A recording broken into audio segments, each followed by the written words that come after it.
The idea for Airloom, it really started when our little boy Jack, he was starting to crawl, and we had Oregon pine flooring, which was really tough on his little knees, so we had to go and search for a rug, which is when we realized there was a real gap in the market.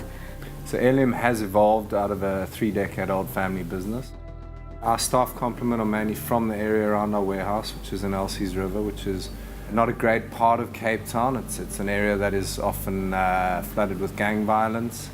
And as we started to expand the decor offering in South Africa, we really saw that we were surrounded by skills that we had no idea about, which is amazing. The inherent skills, the willingness to learn and the capacity to learn new skills has been incredible. It has. We've managed to get a few diamonds out of the rough there. I'm Auntie Louise, and I am a weaver, and I love working with my hands. I started weaving when I was very young. Our neighbor had a daughter.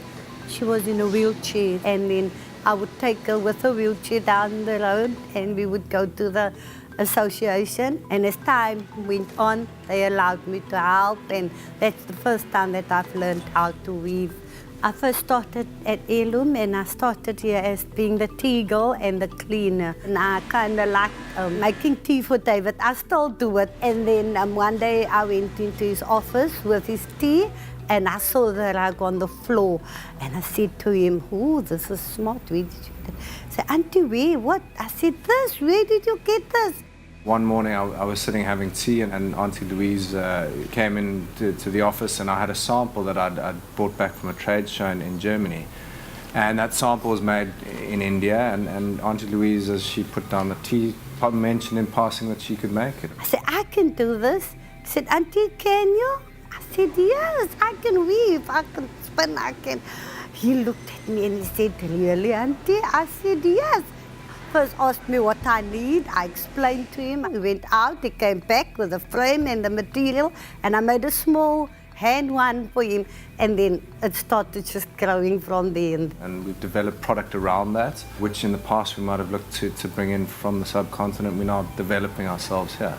I've had quite a few challenges when I first started with this, because first of all it was going from small to big, and to learn how, like, when to pull or when not to pull, when do they stretch or when they don't stretch, and how they tangle, how they untangle, and that was very challenging for me. But I'm proud of myself, I did it.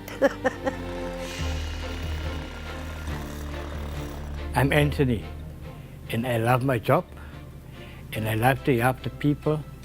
Airloom is a very good company to work with. If the carpet came in, I look first in the carpet, and I saw it. And then I take my stuff, and then I prepare it. I can do any size what a customer wants, any circles or whatever, I do it. I learn a lot with Airloom. Other people in the warehouse are incredible woodworking-wise and metalworking-wise. So it's about taking those different skills and coming together as a team, and I think that's really where our strength lies. I've always been a tinkerer, and I was like making my own decor furniture and stuff like that, and David approached me to come work for him. We started a little workshop over here.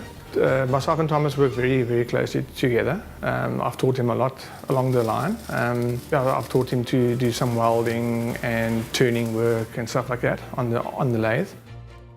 One of the major challenges we've had is in many ways South Africa is not geared up for small business. There could be more support both for young entrepreneurs and for helping in the skills development. The bureaucracy is often a major challenge with small owner-managed businesses. From a time-consuming point of view, it can just be incredibly frustrating. I'm Thomas Dindia. I'm the workshop assistant, and I really love working here.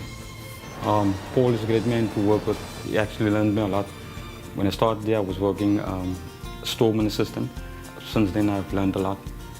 I think teaching people skills is extremely important, especially in this country. We actually lack skill, and that is one of our main goals and our aim at Airloom, is to uplift people and show them that they can do certain things.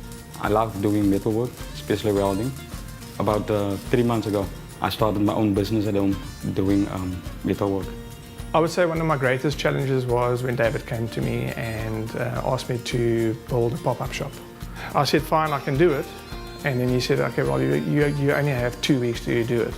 And then the materials to make it came like a week late. And we still got it done. We put in a couple of extra hours and stuff like that. And yeah, and we got the pop-up shop done. And we got product done for the pop-up shop as well. So and all turned out fine. It was a great achievement for me to see something that I was part of being successful. Airloom started off as almost a side project in the family business and grew organically and pretty quickly over the last few years. In terms of upskilling of our employees, you can give someone a job, but if you can then upskill them and justify paying them more through the value that they're adding to a certain product, an item that they've handmade, a certain skill that they have to offer, then that's when they can really start empowering themselves. And I think that is the end goal. And I guess that's been the sort of succession of the family business, and linked to that is some of the guys who've been working for the family business for decades, really. Some of their children are now coming into Airloom and working for us. Yeah, there's a real kind of sense of familial spirit in the business. We're a small business at the end of the day, but employing the few people that we do, that is supporting a couple of families, and really every life that you can touch matters. And our only hope is that we can grow larger and impact more lives positively, and that's the end goal, really.